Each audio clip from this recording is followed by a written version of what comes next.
અવધૂતચિંતન શ્રી ગુરુદેવ દત્ત. શ્રી પ્રતાપરુદ્ર હનુમાનજી મહારાજના સાનિધ્યમાં અને દત્ત પરંપરામાં પ્રગટેલ તમામ ચેતનાઓ પ્રગટ સ્વરૂપ એવા ભગવાન ઉદુંબરની છત્ર છાયામાં શ્રી ગુરુ લીલામૃતના પારાયણ નિમિત્તે અત્રે ઉપસ્થિત સર્વે ભક્તોના હૃદયમાં બિરાજેલા ગુરુ મહારાજના ચરણમાં પ્રણામ.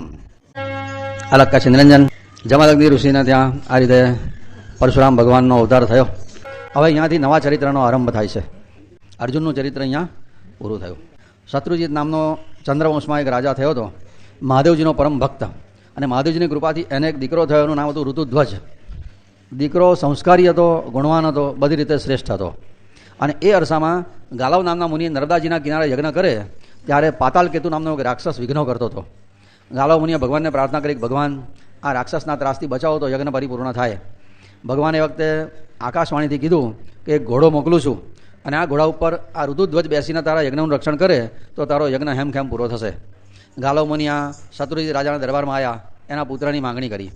રાજાએ પ્રેમથી દીકરો આપી દીધો કે મારો દીકરો મુનિની સેવા કરશે, સત્સંગ થશે અને જુવાનીમાં. ઋતુધ્વજ ઘોડા પર બેસીને યજ્ઞનું રક્ષણ કરવા તૈયાર થયો. એ વખતે પેલો તાલ કેતુ જે હતો તે ડુક્કરનું રૂપ લઈને ત્યાં આવ્યો. ઋતુધ્વજે એને નિશાન બરાબર તાકીને બાણ માર્યું. એના બાણ વાગ્યું ખરું પણ એ મર્યો નહીં અને નાસી ગયો. ઋતુધ્વજની પાછળ ઘોડા ઉપર દોડ્યો. પેલો ગુફામાં ભરાયો તો એની પાછળ ગયો. ગુફામાંથી દોડતા દોડતા પેલો પાતાળમાં ઉતરી ગયો. ઋતુધ્વજ એની પાછળ ગયો, પણ પાતાળ એનું નગર ત્યાં છુપાઈ ગયો. ઋતુધ્વજે ઘોડાને એક ઝાડ સાથે બાંધ્યો. આખું નગર સુમસાન. એક મોટો રાજમહેલ હતો અને એના ઓટલા ઉપર એક છોકરી ખાલી બેઠેલી. ઋતુધ્વજ ત્યાં ગયો તો એને જોઈને પેલી દાદર ચડીને ઉપર ગઈ. ઋતુધ્વજ એની પાછળ ઉપર ગયો તો ઉપરના માળે ત્યાં બીજી એક કન્યા પણ બેઠેલી. અને ઋતુધ્વજ જેવો જ્યાં પહોંચ્યો ત્યાં જે પહેલાંની બેઠેલી હતી કન્યા તે મૂર્છિત થઈ ગઈ. ઋતુધ્વજને થયું મને જોઈને મરી જાય છે તો મારે અહીંયા રહીને શું કામ છે, મૂર્છિત થતી હોય તો. એ પાછો જવા તૈયાર થયો ત્યારે પેલી જે નીચેથી ઉપર આવેલી કન્યાએ કીધું કે ભાઈ મારું નામ કુંડલા છે અને આનું નામ મદાલસા છે. આજે મૂર્છિત થઈ ગઈ તે વિશ્વાસુ ગંધર્વની આ કન્યા થાય. આ રાક્ષસ અહીંયાની નગરી છે, પાતાળ કેતુ અને તાળ કેતુની. અને એ આ કન્યાને હિમાલયમાંથી ઉઠાવી લાવેલો અને એની જોડે લગ્ન કરવા માટે એણે આવતીકાલની તારીખ નક્કી કરેલી હતી.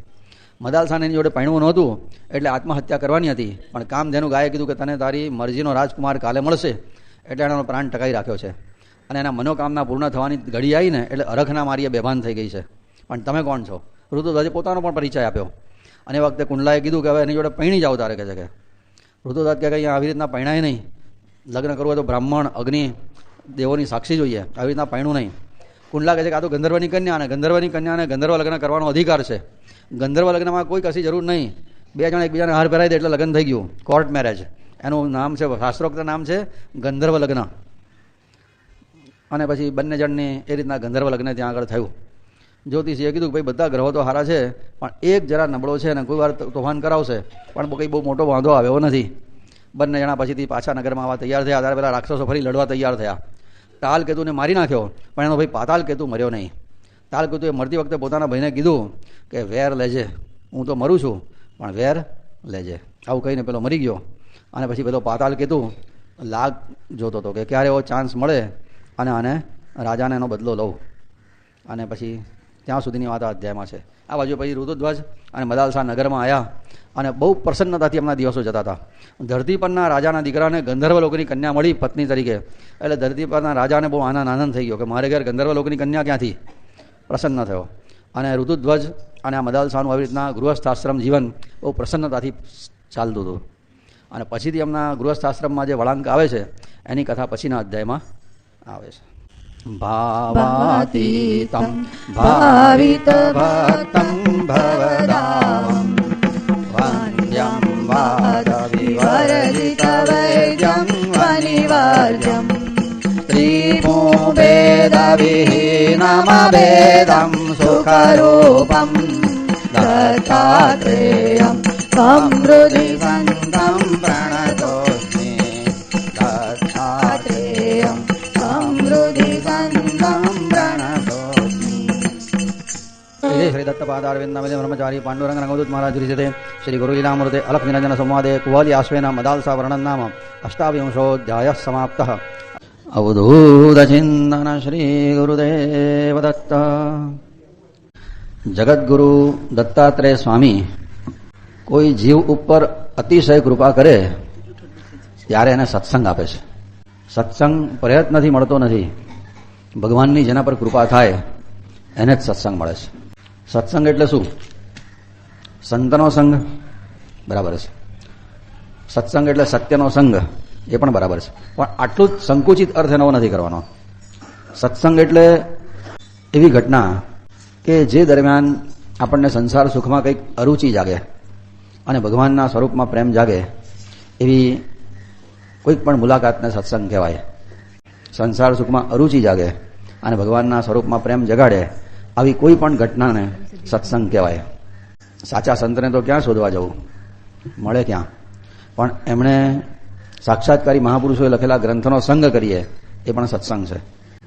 આપણા કરતાં ભક્તિમાં આગળ વધેલા હોય એવાની સાથે જિજ્ઞાસાથી કંઈક વાતચીત થાય એ પણ સત્સંગ છે. સત્સંગ એટલે માત્ર ને માત્ર એનું હેતુ આ જ હોવો જોઈએ કે સંસાર સુખમાં અરુચિ અને ભગવાનના સ્વરૂપમાં પ્રેમ. આ જ્યાં બનતું હોય બધી બાબતને સત્સંગ કહેવાય.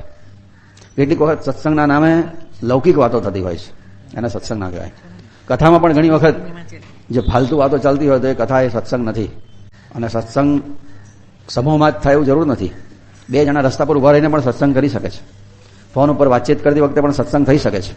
જે પણ સમયે બસ આ હેતુ હોય એની પાછળનો એ બધી જ બાબતોને સત્સંગ કહેવાય. અને આવો સત્સંગ ભગવાન જેની પર અતિશય કૃપા કરે તેને જ આપે છે. રામ કૃપા બીનું સુલભ ન સોઈ. ભગવાન બહુ કૃપા કરે તો સત્સંગ આપે. ભગવાન કૃપા કરે તો કંઈ બંગલા ના બની જાય. ભગવાન કૃપા કરે તો ગાડીઓ ફરતી ના થઈ જાય. ભગવાન કૃપા કરે તો સત્સંગ આપે. આ જગતમાં જેટલા પણ મહાપુરુષો થયા જેમને આપણે યાદ કરીએ અને આપણું ચિત્ત શુદ્ધ થાય એવા બધા જ મહાપુરુષોના જીવનનો આરંભ સત્સંગથી થયો હતો. સત્સંગથી જ જીવનમાં ટર્નિંગ પોઈન્ટ આવે. જીવનમાં જે પરિવર્તન આવતું હોય છે, સુધારો, પોઝિટિવ ટર્નિંગ પોઈન્ટ એ માત્ર સત્સંગથી જ શક્ય છે. જે લોકો ઊંચા કક્ષાએ પહોંચ્યા, મહાન પદવીએ, એ બધાએ સત્સંગ બહુ કરેલો. સત્સંગમાં ક્યારેય ડરાવું નહીં. ભગવાન કૃપા કરીને તક આપે તો ક્યારેય છોડવી નહીં. એક ઘડી આધી મેં પુની હાથ તુલસી સંગત સાધુ કી કટે કોટી અપરાધ, આવું લખ્યું છે. આટલો બધો સત્સંગનો મહિમા છે. કહેવાય છે કે સત્સંગની તક મળતી હોય તો એકના એક છોકરાનું લગ્ન છોડીને પણ સત્સંગ કરી લેવો, આવું કીધેલું છે. એનો મહિમા આટલો બતાવ્યો છે. એકના એક છોકરાનું લગ્ન નક્કી કર્યું હોય અને એ વખતે જો સત્સંગની ઘટના ઊભી થતી હોય તો લગ્ન પછી સત્સંગ પહેલા. જો આત્મકલ્યાણની તાલાવેલી હોય તો આજે તો ફાલતુ કોઈ ત્રાહિતની રિસેપ્શનની કંકોત્રી આવી હોય તો પછી સત્સંગમાં નથી જતા. સત્સંગનો મહિમા જાણતા નથી આપણે. એના મહિમા માટે એક સરસ વાત છે. આમ તો બધી ઘણી વાતો છે પણ આ એક ઘડીના સત્સંગનું શું મૂલ્ય છે ને એના માટે એક વાત યાદ ખાસ કરવામાં આવે છે. નારદજી એકવાર વૈકુંઠમાં વિષ્ણુ ભગવાનની પાસે ગયા અને ભગવાનને કહે કે ભગવાન આ જગતમાં જ્યાં જુઓ ત્યાં સત્સંગની બહુ બોલબાલા છે. સત્સંગ આ બધું શું માંડ્યું છે આટલું બધું? ખરેખર આનો મહિમા છે? એક ઘડી આધી ઘડી ને આધી મેં પુની આધ ને આ બધું ખરેખર સાચું છે કે ખાલી શબ્દોના સાધિયા પૂર્યા છે? ભાગવતમાં તો સત્સંગનો બહુ મહિમા બતાવ્યો, દરેક પવિત્ર ગ્રંથોમાં મહિમા બહુ બતાવ્યો છે. એવું કશું ખરેખર છે ખરું? વિષ્ણુ ભગવાન કે તું એક કામ કર, તારે સત્સંગનો મહિમા જાણવો હોય ને તો એક ગામ એને કીધું કે આ ગામની બહાર ઉકરડો છે, ઉકાળામાં છાણ બધું ખદબદે છે, એ છાણમાં એક કીડો છે અને જેને તું સત્સંગનો મહિમા પૂછી આય, એ તને સમજાવશે. નારદજીને થયું ભગવાન થઈને એ સમજાવતા નથી ને કીડા પાસે મોકલે છે. ભગવાને કીધું એટલે તો ના પડાય નહીં. ભગવાને બતાવેલા ગામની બહાર ગયા, ત્યાં ખરેખર ઉકરડો હતો, દુર્ગંધ મારે, બધું છાણ ને ગંદકી બધી ખદબદ થતી હતી. એમાં ભગવાને બતાવેલો કીડો પણ એમણે જોયો. નારદજીએ પૂછ્યું, હે કીડા ભાઈ, મને ભગવાને તારી પાસે સત્સંગનો મહિમા જાણવા મોકલ્યો છે, મને સત્સંગનો મહિમા બતાય. કીડો મરી ગયો. નારદજીને થયું કે હું મોડો પડ્યો. પાછા ગયા ભગવાનની પાસે. ભગવાન તમે મોકલ્યો પણ હું ત્યાં પહોંચવા મોડો પડ્યો, કીડો મરી ગયો. ભગવાન કે સારું, હવે એક કામ કર, તું એકાદ વર્ષ પછીથી એક ગામમાં જજે. બીજા ગામનું સરનામું આપ્યું. આ ગામમાં એક વૈષ્ણવના ઘેર પોપટ પાડ્યો છે એમણે. એ પોપટને તું સત્સંગનો મહિમા પૂછજે. નારદજી એક વર્ષ સુધી બધે ફર્યા નારાયણ નારાયણ કરતા અને વર્ષ પછીથી ભગવાને બતાવેલા ગામમાં ગયા. વૈષ્ણવનું ઘર શોધી નાખ્યું અને ત્યાં જઈને એને પૂછ્યું, ભાઈ તમે સત્સંગનો મહિમા તું મને સમજાય? પોપટને પૂછ્યું. જેવું નારદજીએ પ્રશ્ન પૂછ્યો કે સત્સંગનો મહિમા બતાય, પોપટ મરી ગયો. નારદજીને એકદમ રોષ આવી ગયો કે આ શું ભગવાને માળ્યું છે. વૈકુંઠમાં ગયા અને ભગવાનને કે ભગવાન યમરાજાના દૂતો બધા રજા પર ગયા છે, મને યમરાજાના દૂતની નોકરી આપીશ, જઈ જાઉં તો એ બધા મરી જાય છે. કીડાની પાસે મોકલ્યો એ મરી ગયો, પોપટની પાસે મોકલ્યો એ મરી ગયો, બધાને મારવાની ડ્યુટી મને આપી છે.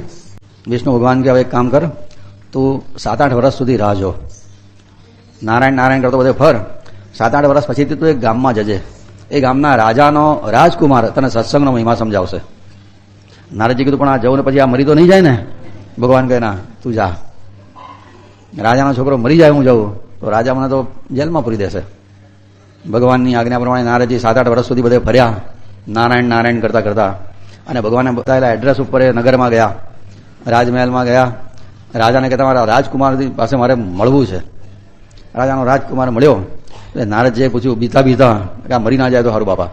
હે ભાઈ, મને ભગવાને તારી પાસે સત્સંગનો મહિમા જાણવા મોકલ્યો છે, તું મને સત્સંગનો મહિમા સમજાય. રાજાનો રાજકુમાર એકદમ હસી પડ્યો અને કે નારદજી, હજુ તમને સત્સંગનો મહિમા ખબર ના પડી? નારદજી કે કઈથી ખબર પડે, જઈ જવું તે બધા મરી જાય છે, તું પહેલો જ એવો છે કે મર્યો નહીં. પેલા રાજકુમારે કીધું નારદજી, થોડાક વર્ષો પહેલા તમે જે ઉકરડામાં આવેલા ને છાણના કીડા પાસે, એ છાણનો કીડો તે હું જ. તમારો એક ઘડીનું એક વાક્ય તમારા મોઢેથી સાંભળ્યું કે સત્સંગનો મહિમા સમજાય, એના પ્રતાપે હું નરકના કીડો મટીને વૈષ્ણવના ઘેર પોપટ થયો. અને એ પોપટની અવસ્થામાં એક ઘડીનો સત્સંગ તમારો થયો, તમારા દર્શન અને એક વાક્ય સાંભળ્યું કે આજે રાજાનો રાજકુમાર થઈને બેઠો છું, અને અત્યારે તમારો સત્સંગ થયો છે ને, હવે આ જ જન્મે મને વૈરાગ આવશે, આ જ જન્મમાં હું જ્ઞાન પ્રાપ્ત કરીશ અને ભગવાનના ચરણે પહોંચવાનો છું, હવે મારે બીજો જન્મ લેવો પડશે નહીં. એક વાક્ય સાંભળ્યું સંતનું તો છાણનો કીડો મટીને વૈષ્ણવના ઘરનો પોપટ થયો, અને પોપટ એક જ વાક્ય સાંભળ્યું તો રાજાનો રાજકુમાર થયો, અને એક વાક્ય સાંભળીને આજે એ જન્મે ભવસાગરની પાર ઉતરશે. એક ઘડી આધી ઘડી, અને આધી મેં પુનિયાત ત્યાંને કહેવાય, કટે કોટી અપરાધ. એના કરોડો જન્મના પાપ હતા, તે 2 જ વાક્ય સાંભળતામાં બળીને ભસ્મ થયા. પણ આ સત્સંગ ભગવાન કૃપા કરે ને તો મળે. ભગવાનની પાસે સત્સંગ માગો, ભગવાન સાચો મને સત્સંગ થાય એવી કૃપા કરો, માગવું વારે ઘડીએ. આપણને ઘણી વાર માગતા જ નહીં આવડતું કે ભગવાનની પાસે શું માગવું તે ઉકાળો માગીએ છીએ આપણે ભગવાનની પાસે. પણ સત્સંગ માગવો, સત્સંગ ભગવાન કૃપા કરે તો મળે, પણ કુસંગથી બચવું આપણા હાથની વાત છે. કુસંગની અસર બહુ જલ્દી થાય અને સત્સંગની અસર ધીમે ધીમે થાય. હમણાં પાનના ગલે જઈને ઉભા રહેવા માંડીએ, થોડા દાડામાં પડીકી ખાતા થઈ જાય, બીડીઓ ફૂંકતો થઈ જાય, એમાં શું મોટી વાત છે? પણ સત્સંગની અસર ધીમે ધીમે થાય. માટે લોભ રાખો સત્સંગમાં. ઘણા બધા દ્રષ્ટાંતો એના માટેના છે, પણ એ સત્સંગનો મહિમા જગતમાં જળવાઈ રહે એટલા માટે જ ભગવાન પોતે અત્રિ અનુસૂયા માતાને નિમિત્ત બનાવી અને આ ધરતી ઉપર પ્રગટ થયા, અને અધિકારી જીવોને એમનો સત્સંગનો લાભ પણ મળ્યો. આપણે હમણાં વાત કરી કે ભગવાન કૃપા કરે તો સત્સંગ આપે છે, પણ ભગવાન કોની પર કૃપા કરીને સત્સંગ આપે? બધાને નથી આપતા સત્સંગ, કોકને આપે છે. તો કોને આપે છે આ પ્રશ્ન થવો જોઈએ. તો સ્વામી મહારાજાનો જવાબ આપેલો છે કે જે પણ વ્યક્તિ પોતાના વર્ણાશ્રમ ધર્મનું બરાબર પાલન કરે એને ભગવાન સત્સંગ આપે છે. આ બહુ જાણવા જેવી વાત છે. આનો છેડો બેસે છે અહીંયા સ્વામી મહારાજના ઉપદેશ સાથે.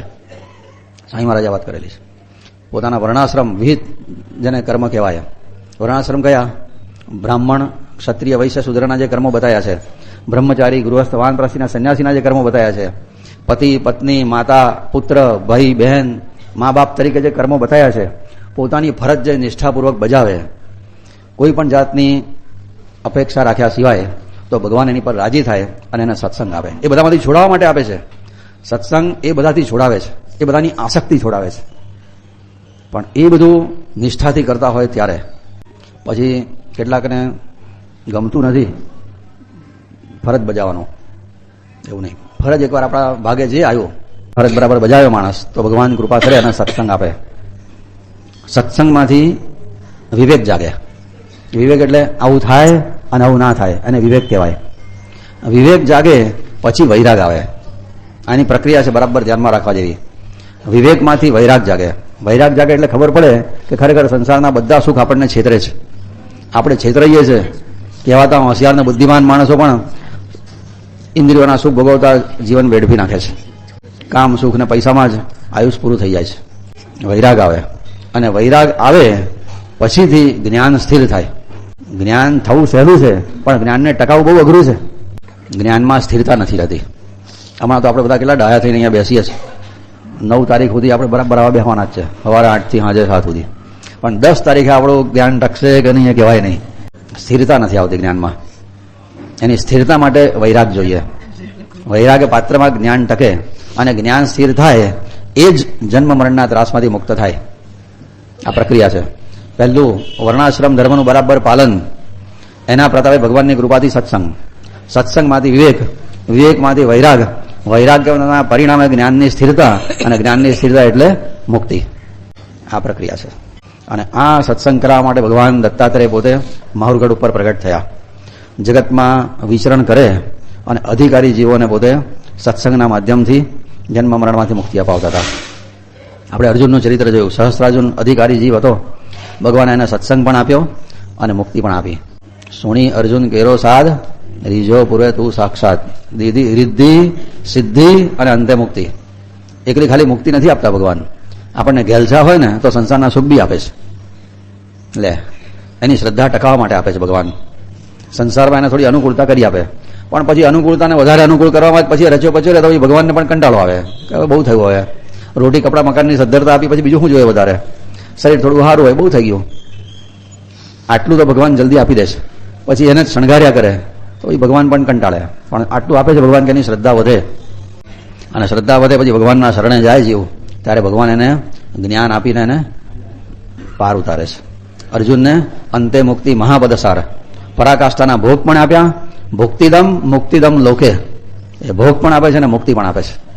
અને એ ચરિત્રના અનુસંધાનમાં પછી ભગવાન અહીંયા અલગજી નિરંજનને બીજું ચરિત્ર કાલે શરૂઆત કરી કે ઋતુધ્વજ નામનો શત્રુજીત રાજાનો દીકરો હતો ઋતુધ્વજ, અને એને ગાલવ મુનિનો સત્સંગ થયો. ગાલવ મુનિના યજ્ઞનું રક્ષણ કરવા માટે ગયો. યજ્ઞનું રક્ષણ તો કર્યું, પણ પરિણામમાં એને ગંધર્વલોકની કન્યા મદાલસા સાથે એનું લગ્ન થયું. એક સંતની સેવા કરવાનો કેટલો મોટો લાભ હોય છે. આજે પૈણવા માટે લોકોને મેરેજ બ્યુરોમાં નામ નોંધાવવા પડે છે, કેટલા માથા પછાડવા પડે છે.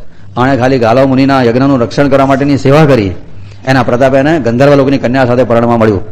મદાલસા સાથે એનું લગ્ન થયું, જે ગંધર્વની કન્યા હતી, ગંધર્વના રાજાની કન્યા, એની સાથે એનું લગ્ન થયું. બેનો ગૃહસ્થ આશ્રમ બહુ સારી રીતે જતો હતો.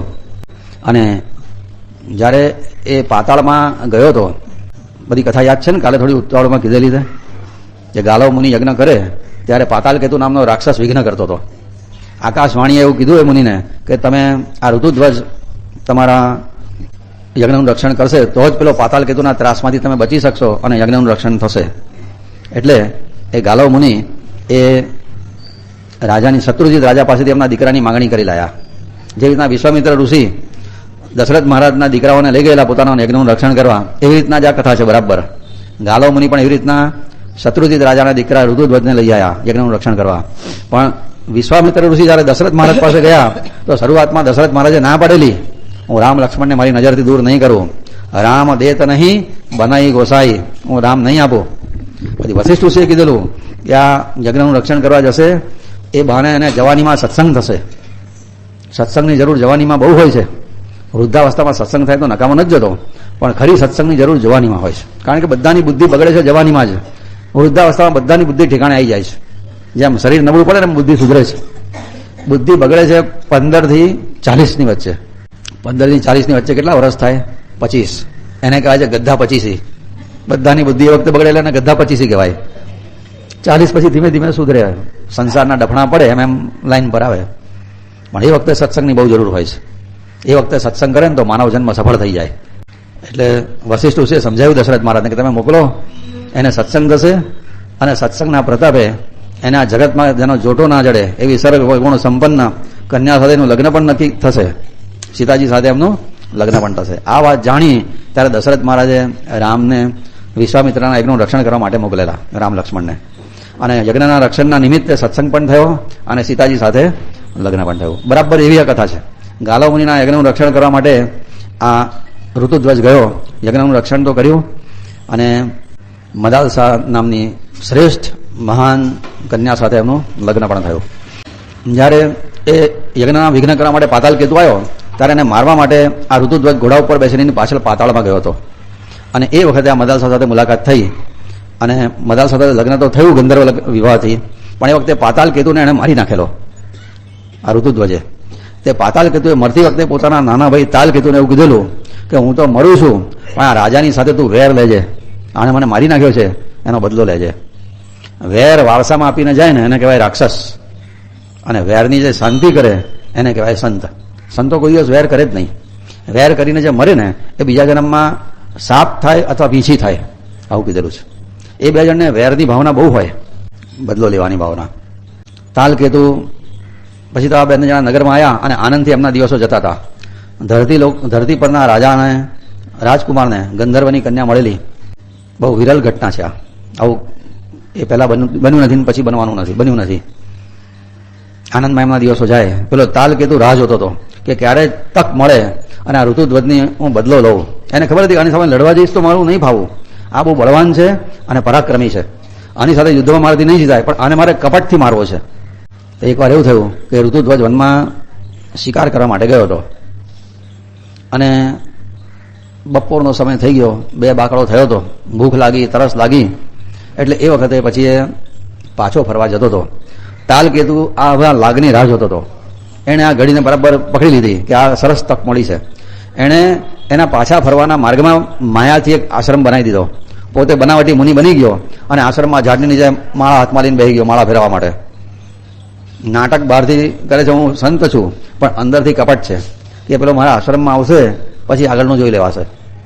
ઋતુધ્વજે કહ્યું આ આશ્રમ કોઈનો છે, લાવ જંગલમાં આવ્યો છું તો દર્શન કરીને જવું. સંસ્કારી હતો. આશ્રમમાં ગયો અને મુનિ તો વખતે ત્યાં બેઠેલા એની રાહ જોતા હતા કે અંદર આવે. એટલી વાર અંદર આવ્યો અને પેલા એમના ચરણમાં વંદન કર્યા. એટલે પેલા પૂછ્યું કપટી તું કોણ છે, જાણે છે બધું કે આ મારો દુશ્મન છે, મારા ભાઈને મારનારો, તું કોણ છે ભાઈ? પેલા બહુ સરળતાથી કહી દીધું કે શત્રુજીત રાજાનો પુત્ર હું ઋતુધ્વજ છું, વનમાં શિકાર કરવા માટે આવેલો અને તમારા દર્શન થયા, હું આજે ધન્ય થઈ ગયો, તમારી કંઈક સેવા બતાવો. ઋતુધ્વજ કહે છે તમારી કંઈક સેવા હોય તો બતાવો. સંતની સેવા કરવાની તક રાજાઓ પણ શોધતા હતા. તમારી કંઈક સેવા હોય તો બતાવો. પેલા ઋષિએ કીધું આ કપટીએ કે મારી તો કોઈ સેવા જ નથી ભાઈ, હું તો અહીંયા જંગલમાં રહું છું, આ ઝાડના ફળ ખાઉં છું, નદીના પાણી પીને રહું છું, મારે કશું જોઈએ નહીં. પણ તારી જો ભાવના છે તો જો તારાથી થાય તો એક સેવા કર. એટલે બોલો બોલો એક શું, તમે કહેશો એટલી સેવા કરીશ. કે મેં એક યજ્ઞ કર્યો છે, યજ્ઞ તો પૂરો થઈ ગયો, પણ કહેવાય છે કે યજ્ઞના અંતે દક્ષિણા આપવામાં ના આવે તો એ યજ્ઞ અધૂરો ગણાય. યજ્ઞનારાયણનું લગ્ન દક્ષિણા નામની કન્યા સાથે થયું હતું, એટલે યજ્ઞની સાથે દક્ષિણા જોડેલી છે. એટલે યજ્ઞ કરે માણસ પણ અંતે દક્ષિણા ના આપે તો યજ્ઞનું ફળ મળે નહીં. મારી પાસે તો કોઈ પૈસા કશું છે જ નહીં, હું સંપત્તિ રાખતો જ નથી, એટલે મારો યજ્ઞ અધૂરો છે. જો આ તારા ગળામાં સોનાની કંઠી દેખાય છે ને, કંઠી તું મને આપે ને તો હું કંઠી દાનમાં આપી દઉં દક્ષિણા તરીકે, મારો યજ્ઞ પૂરો થાય. ઋતુધ્વજ કે આ કંઠી શું, તમે મને આજ્ઞા કરો, હું હમણાં નગરમાં જઉં છું અને ગાડું ભરીને જરજગરાત બધું મોકલી આપું, તમારે જેટલી દક્ષિણા આપી હોય એટલી આપો, ઉદારતાથી લૂંટાવો અને તમારો યજ્ઞ હેમ પૂરો કરો. તમારા આશીર્વાદથી તો અમે રાજાઓ સુખી છીએ, તમારા આશીર્વાદથી અમારા રાજમહેલમાં ભર્યા ભંડાર છે, જે જોયું તો બધું જ છે. હું ઘેર જઉં ને તરત જ લઈને આવું છું, સાંજ સુધીમાં પાછો આવી જઈશ. પેલો કપટી કહે જો ભાઈ મારે એટલી બધી સંપત્તિની જરૂર જ નથી, હું કશું સંગ્રહ કરતો જ નથી, મારે તો આ તારી કંઠી મળે એટલે બહુ થઈ ગયું. આ કંઠી વરુણદેવને દક્ષિણા આપવાની બાકી રહી ગઈ. મારા લગ્નમાં વરુણદેવ આચાર્ય હતા, તું કંઠી તારી ગળામાં લટકે છે આપી દે સોનાની, એને દાનમાં આપી દઉં અને યજ્ઞ પૂરો થઈ જાય પછી તને આશીર્વાદ આપીશ. ઋતુધ્વજને થયું આટલો મહાન વૈરાગી સાધુ મળતો હોય તો એને કંઠી આપવામાં શું મોટી વાત છે. એણે પોતાના ગળામાંથી કંઠી કાઢીને આપી દીધી. અને પેલો તો કપટીએ કીધું થોડી વાર બેસ, હું આને દક્ષિણા આપી આવું, પછી આવીને તને હું આશીર્વાદ આપીશ. એટલે આ તો કંઠી લઈને ગયો અને બનાવટી મુનિના બાળકનું રૂપ લઈને આ ઋતુધ્વજના નગરમાં ગયો. રડતો રડતો ગયો, રાજમહેલના દરવાજે જઈને મોઢેથી ભોગ મૂકી. ઓ બાપરે, હાહાકાર મચી ગયો, ભારે થઈ ગયું, શું થઈ ગયું? બધા દરવાન ભેગા થયા, રાજા ભેગા થયા, શું થયું ભાઈ, શું થયું, કેવું થયું? તારે કે જવા દો, બહુ મોટી વાત બની ગઈ છે કે કહેતા જીભ નથી ઉપડતી. અરે બોલ ભાઈ. તારે કે તમારો દીકરો ઋતુધ્વજ વનમાં શિકાર કરવા માટે આવેલો અને તાલ કેતુ ને એના રાક્ષસોની સેના એની પર તૂટી પડી એકલો જોઈને. તમારા પુત્રએ બહુ પરાક્રમથી ભીષણ યુદ્ધ કર્યું, પણ રાક્ષસોએ કપટ કરીને એને મારી નાખ્યો. મરતી વખતે એને મારીને રાક્ષસો નાસી ગયા. હું એ વખતે વનમાં સમિધા લેવા ગયેલો, ફળફૂલ લેવા. તમારા દીકરાને તરફડતો જોયો, હું એની પાસે ગયો. તમારા દીકરાએ મરતી વખતે મને ગળામાંથી આ કંઠી કાઢીને આપી અને કીધું કે મારા પિતાજીને જઈને મારી છેલ્લી પ્રસાદી બતાવજે, છેલ્લું મારું સ્મૃતિ ચિહ્ન મારી પત્નીને બતાવજે, હું તો હવે મરું છું. આવું કહીને તમારો પુત્ર મરી ગયો. અમે ઋષિઓના બાળકોએ ભેગા થઈને એનો વનમાં અગ્નિ સંસ્કાર કર્યો અને એની છેલ્લી ઈચ્છા પ્રમાણે એના ગળાની કંઠી આપવા માટે તમને આવ્યો છું. મારે તો ઉતાવળ છે, જવું છે. કંઠી રાજમહેલના પગથિયે મૂકીને ચાલવા જ માંડ્યો. અને પેલી બાજુ તો રાજા તો મૂર્છિત થઈ ગયો. અરે રે, એકનો એક છોકરો મરી ગયો. મદાલસાને ખબર પડી કે મારા પતિનું તો અવસાન થઈ ગયું છે યુદ્ધમાં, અને એ પણ કરુણ કલ્પાંત કરવા લાગી, મૂર્છિત થઈ ગઈ. અને છેવટે એણે નિશ્ચય કર્યો કે પતિ ના હોય તો મારે જીવીને શું કામ છે.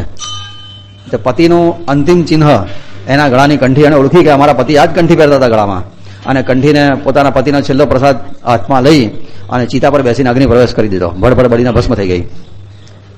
પેલો કપટી પછીથી નગરમાં ગયો અને આશ્રમમાં ગયો, અને ત્યાં ઋતુધ્વજ તો રાહ જોતો હતો. અને પછી એને આશીર્વાદ આપ્યા કે જા તારું કલ્યાણ થાય, તો બધી રીતે સુખી થાય. એને કઈ લેવા જવાના હતા આશીર્વાદ? આ તો કપટીના આશીર્વાદ. અને ઋતુધ્વજ તો આશીર્વાદ લઈને નીકળ્યો ત્યાંથી. રસ્તામાં એને અપશુકન થાય, તો કંઈક અઘટિત ઘટના બનશે. અને નગરમાં તો બધા એવું જાણતા હતા કે ઋતુધ્વજ તો મરી ગયો, અને આ તો નગરમાં જેવો એને પ્રવેશ કર્યો તો એને જોઈને બધા ઘરના બારી બારણા બંધ કરી દે. આ ઋતુધ્વજનું ભૂત આવ્યું, ગભરાઈ ગયા બધા, બારી બારણા બંધ કરી દીધા બધાએ. એને તો મને જોઈને બધા ગભરાય છે કે બારી બારણા કેમ બંધ કરે છે. રાજમહેલમાં ગયો, એના પિતાજીને થયું કે આ તો મરી ગયો હતો ને આ પાછો કઈથી આવ્યો. આપણે પિતાજી પૂછ્યું, ભાઈ તું કોણ?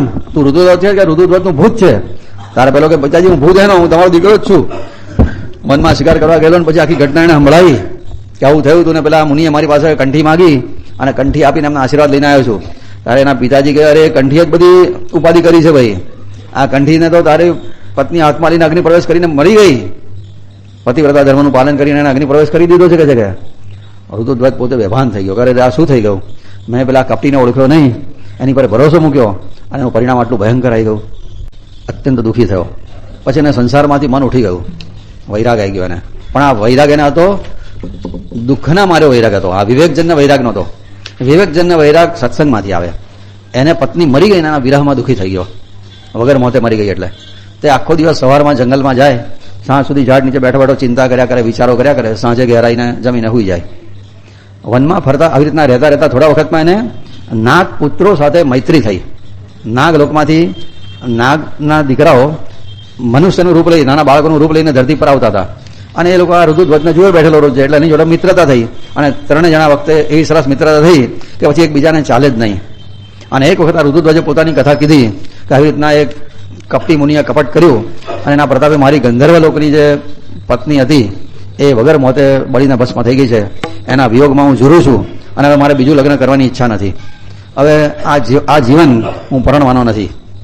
આ બે મિત્રો હતા ને તે સાચા મિત્રો હતા, પાનના ગલ્લે ભેગા થાય એવા મિત્રો નહીં. પેલું લખ્યું છે ને, શહેરી મિત્રો 100 મળે, તાળી મિત્રો અનેક, પણ જેમાં સુખ દુઃખ વામીએ તે લાખોમાં એક. સાચો મિત્ર તો બહુ ઓછા હોય કે જે આપણા દુઃખે દુઃખી થાય, અને આપણને રાજી જોઈને જે રાજી થાય એ સાચો મિત્ર કહેવાય.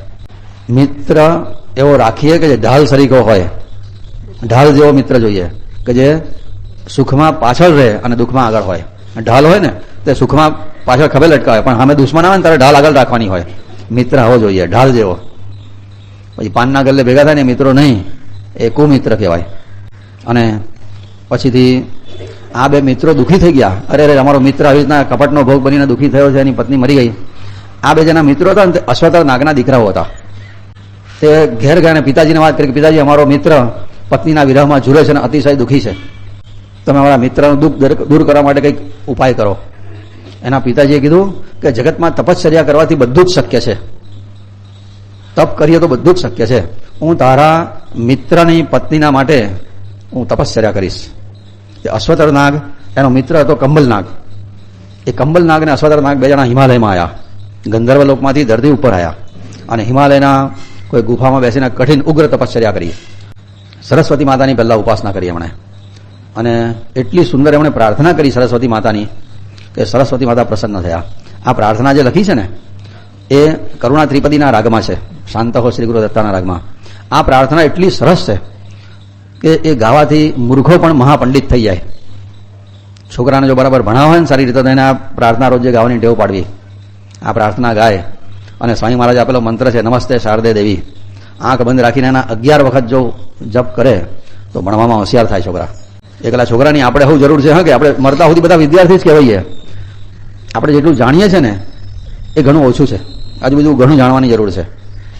મરતા સુધી આપણે વિદ્યાર્થી છીએ, શીખવાની ભાવના સતત રાખવી. માટે આપણે પણ આ સરસ્વતી માતાની કૃપાથી, સરસ્વતી માતા વિદ્યાની દેવી છે, એની કૃપાથી બુદ્ધિમાં જ્ઞાન પ્રગટ થાય. જ્ઞાનની અધિષ્ઠાત્રી દેવી છે. તો સરસ્વતી માતા પ્રસન્ન થાય ને એવી આ સુંદર પ્રાર્થના છે. જો રોજ જે ગાઈએ ને તો સરસ્વતી માતાની કૃપાથી જ્ઞાન મળે અને ગાતા આવડે. સારું ગાવું હોય તો સરસ્વતી માતાની કૃપા જોઈએ. સરસ્વતી માતાનો અપરાધ કર્યો હોય ને ગાતા એને બરાબર ના ફાવે, ગાતા શરમ આવે, ગાતા કંટાળો આવે તો સમજુ કે સરસ્વતી માતા નારાજ થયા છે. સરસ્વતી માતાની કૃપાથી સારું ગાય માણસ. પ્રસન્ન થયા સરસ્વતી માતા એટલે અશ્વતર નાગે એમની પાસે આ જ માગ્યું, તમે મને રાગ રાગિણીનું સંપૂર્ણ જ્ઞાન આપો. હું એવું સરસ ગાઉં કે હું ગાઉં તો મારા ઈષ્ટદેવ ભગવાન શંકર પ્રસન્ન થાય. નાગ લોકો મહાદેવજીને પોતાના ઈષ્ટદેવ માને, કારણ કે મહાદેવજી નાગને ગળામાં ધારણ કરે છે ને એટલા માટે. એટલે એમણે સરસ્વતી માતા પાસેથી આ માગ્યું કે તમે એવી કૃપા કરો, અમને એવું સુંદર રાગ રાગિણીનું જ્ઞાન થઈ જાય કે અમે ગાઈએ અને ભગવાન શંકર ડોલી ઉઠે, આવું મને તમે જ્ઞાન આપો. અને સરસ્વતી માતાએ આશીર્વાદ આપે કે જા તું ગાઈશ ને તો ભગવાન શંકર હલી ઉઠશે, ડોલી ઉઠશે.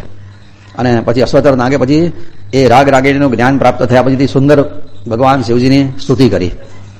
અને એવી સરસ પ્રાર્થના છે. આપણે બધા સોમવારે આ પ્રાર્થના કરવાથી શંકર ભગવાન બહુ જલ્દી પ્રસન્ન થાય એવી પ્રાર્થના છે. આશીર્વાદાત્મક છે આ બધી પ્રાર્થનાઓ, આ ગ્રંથમાં જે છે ને તે બધી.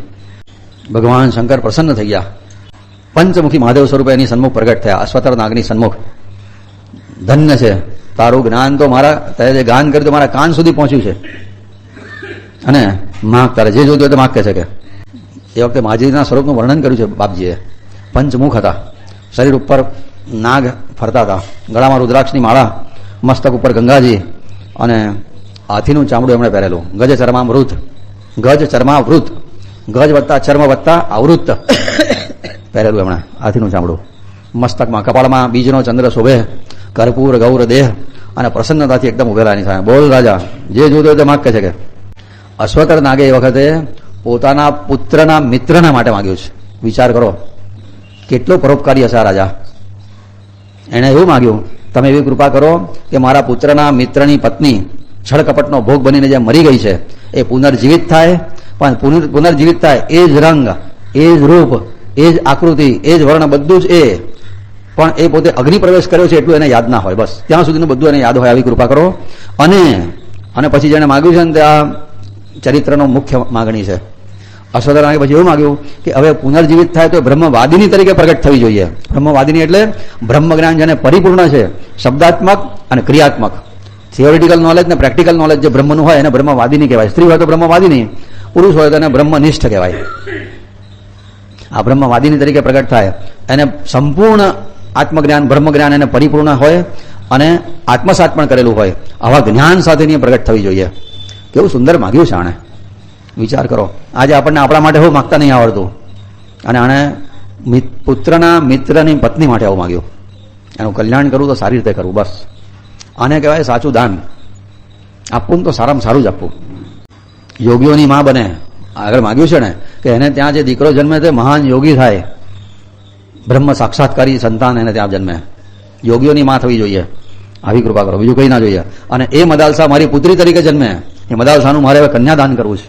શંકર ભગવાને કીધું કે ઘેર જઈને શ્રાદ્ધ કરજે, અને એ વખતે તારી પત્નીને એનો મધ્યનો પિંડ તારી પત્નીને ખાવા આપજે. એ ખાશે એટલે ત્યાં એના શ્વાસ માર્ગેથી આ મદાલસા ફરીથી પ્રગટ થશે, અને તને ઠીક લાગે એ રીતે પછી એ તું ઋતુધ્વજને એને પાછી આપજે એની પત્ની. પેલો ઘેર આવ્યો અશ્વતર નાગ અને બરાબર શ્રાદ્ધ કર્યું, પિંડ એની પત્નીએ ભક્ષણ કર્યો, અને ત્યાં તો એનો શ્વાસ બરાબર ચાલવા માંડ્યો. અને શ્વાસ જ્યારે અતિશય વધ્યો, એના નાસિકામાંથી એક ચણા જેટલું એક કંઈક કશું બહાર પડ્યું. ધીમે ધીમે એનું સ્વરૂપ વધ્યું અને થોડી વારમાં તો પૂર્ણ મદાલસા ફરીથી પુનર્જીવિત થઈ. એ જ રૂપ, એ જ રંગ, એ જ આકૃતિ, સ્વભાવ બધું એ જ, પણ હવે બ્રહ્મવાદિની હતી, બ્રહ્મજ્ઞાન પરિપૂર્ણ. એને એટલું જ યાદ કે મારા પતિનું અવસાન થયું છે અને મારે અગ્નિ પ્રવેશ કરવાનો છે. એટલે એ વખતે અશ્વતર નાગે કીધું કે તું બેન, તું અગ્નિ પ્રવેશ ના કરીશ, તારો પતિ સજીવ જ છે, જીવતો જ છે, અને થોડા વખતમાં તને એની સાથે મુલાકાત કરાવીશ, તારે અગ્નિ પ્રવેશ કરવાનો નથી. પછી એણે પોતાના દીકરાઓને કીધું તમે ધરતી પર જાઓ અને તમારા મિત્રને અહીંયા લઈ આવો, પણ એને કહેતા નહીં કે તારી પત્ની પુનર્જીવિત થઈ છે અને તને પાછી મળવાની છે. નહીં તો આટલા મોટા અરખના સમાચાર જાણશે ને તો અરખના સમાચારથી હોય એને એટેક આવી જાય. આઘાતના સમાચારથી એટેક આવે અને બહુ અરખના સમાચાર આવે ને તો એટેક આવી જાય. હમણાં કોઈ એવું કહે ને કે આ મેદાનમાં વૈકુંઠમાંથી વિમાન આવ્યું છે અને જે બેહે એને લઈ જવાના છે તો એટેક આવી જાય. જેને બેહવું હોય એને આવે, હા કે બેહવું ના હોય એને ના આવે. એને તો થાય કે હજુ તો અમારે તલ સાંકળી બનાવવાની છે, ઉત્તરાયણમાં બોર ખાવાના છે, દાન આપવાનું છે, વિમાનમાં શું કામ બેહી હોય. અમારે શું ભોગ લાગે છે કે વિમાનમાં બેસીને વૈકુંઠમાં જઈએ, એવું થાય. જેને ખરેખર છૂટવાની તાલ આવેલી હોય ને એને એટેક આવી જાય એવું સાંભળે તો. અરખના સમાચાર અને આઘાતના સમાચાર એટેક લાવી દે. માટે અરખના સમાચાર પણ ધીમે ધીમે અપાય. હા, જે કથા પૂરી થાય, પારાયણ પૂરું થાય ને આપણે ઘેર જઈએ અને જે પોરબંદરમાં શ્રી કૃષ્ણ ભગવાને સુદામાને જો સોનાનો રાજમહેલ બનાવી આપેલો, આપણું ઘર જો સોનાનું બની ગયું હોય તો આપણે હોટલાનો પગથિયું ચડીએ પહેલા એટેક આવી જાય. બંને સમાચાર, પરાકાષ્ઠાના સમાચાર જીરવવા અઘરા હોય છે. એને કીધું તમે યુક્તિથી એને પટાઈને અહીંયા લઈ આવો. તે બંને મિત્રો ધરતી પર ગયા. ઋતુધ્વજને કે ચાલ આજે અમે તને મારી ઘેર લઈ જઈએ. ઋતુધ્વજ કે ચાલો. બે જણા, એક જણા એક બાજુથી હાથ પકડ્યો, બીજા બીજો હાથ પકડ્યો અને હાથ પકડીને પાણીમાં લઈ જવા મળ્યા, નદીમાં. પેલો કે ભાઈ તમે મને પાણીમાં કે ડુબાડી દેવાના છો કે હું? પેલા કે ડુબાડવાના નથી, અમે તને તારવાના છે ભાઈ, તારા કલ્યાણ માટે તને અમે મારી ઘેર લઈએ. પેલો કે હું તો તમને મિત્ર સમજીને તમારી જોડે રમતો હતો, પણ આ પાણીમાં કેમ લઈ જાવ છો? તારે કે અમે તને દેખાઈએ જેવા મિત્રો નથી, અમે અશ્વતર નાગના દીકરાઓ છીએ અને તને નાગલોકમાં લઈ જઈએ છીએ. ચાલ, જરાય ગભરાઈશ નહીં, તારી જોડે અમે પણ પાણીમાં ઉતરીએ છીએ. બે હાથ પકડી તેને પાણીમાં લઈ ગયા. પાતાળમાં, યોગ પ્રભાવે પાતાળમાં આવી ગયા અને ત્યાં એણે અશ્વતર નાગની પાસે ગયા. અશ્વતર નાગની સાથે મુલાકાત થઈ, પરિચય થયો. પછી નાગે પૂછ્યું, અશ્વતર નાગે, બોલ તારી શું ઈચ્છા છે? પેલો કે તમારા જેવાના આશીર્વાદથી ભર્યા ભંડાર છે, કોઈ વાતે ખોટ નથી, હવે બીજું શું જોઈએ? એને ખબર નહીં કે મરી ગયેલી પત્ની સજીવન થાય, એને શક્યતા કોઈ આશા જ નહોતી, મરી ગઈ ઘણો વખત થઈ ગયેલો છે. એ વખતે એના બે મિત્રોએ કીધું કે અમારા મિત્રને એની પત્નીના વિરહમાં દુઃખી છે, એને એની પત્ની પાછી જોઈએ છે. એટલે અશ્વતર નાગે કીધું પત્ની તો મરી ગયેલી પાછી કેવી રીતના આવે? પણ તારી ઈચ્છા હોય તો તને માયામય તારી મદાલસા બતાવું, પણ દૂરથી બતાવીશ, એકદમ દોડતો નહીં, ઘોડો ના થઈ જતો કે છે. પેલો કે ના, દૂરથી પણ બતાવો ને, કે મેં બહુ વખત થયો, એને જોઈ જ નથી, એના ફોટા ફોટા કઈ સેવ કર્યા નથી, કોપી કઢાઈ નથી, એટલે જોઈ જ નથી મર્યા પછી કે છે કે તો એનો ફોટો બતાવો કે છે કે જો માયામય પણ જોવા મળે તો કેટલો રખ થાય. એ વખતે મદાલસાને દૂરથી બતાવી અને હા પ્રાણ પ્રિયા, હા વલ્લભા કહીને પેલો તો દોડ્યો. અશ્વતર નાગે કીધું ભાઈ ધીરો થા, નહીં તો આ દ્રશ્ય થઈ જશે. ધીરો પાડ્યો અને પછી તેને એવું કીધું કે જો ભાઈ તું ચિંતા ના કરીશ, તારી પત્ની જે મરી ગયેલી ને તે સરસ્વતી માતાની કૃપાથી અને શંકર ભગવાનના આશીર્વાદથી ફરીથી મારી દીકરી તરીકે પ્રગટ થઈ છે અને તને આ જીવન તારી સાથે રહેશે, ફરી તને પ્રાપ્ત થશે. એવું કહીને અશ્વતર નાગે કન્યાનું દાન કર્યું. ઋતુધ્વજ મદાલસાને લઈ અને નગરમાં આવ્યો અને એના પિતાજીને ખબર પડી કે મારા પુત્ર વધુ તો મરી ગયેલી ફરી પુનર્જીવિત થઈ છે.